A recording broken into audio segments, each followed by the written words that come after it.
Hello and welcome. Today I'll show you how to reset your Midea washing machine easily.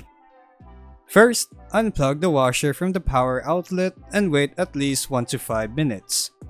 This cuts all power and lets internal controls clear any temporary faults. Many user guides and forums recommend this power reset method. Next, drain water and empty the drum so it's clean inside. If your model has a reset or calibration button, use that.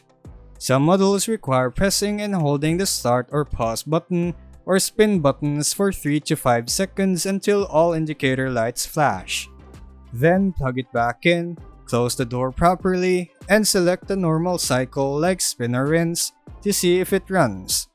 If it moves without error, the reset worked. If not, check wiring, door lock switch, or control board. Some suggest entering test mode to cycle motors, sensors, and confirm internal systems. If it still doesn't reset or errors reappear, it may be a deeper electronic fault.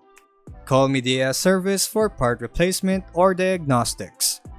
It's best to let a trained technician handle the rest of the troubleshooting.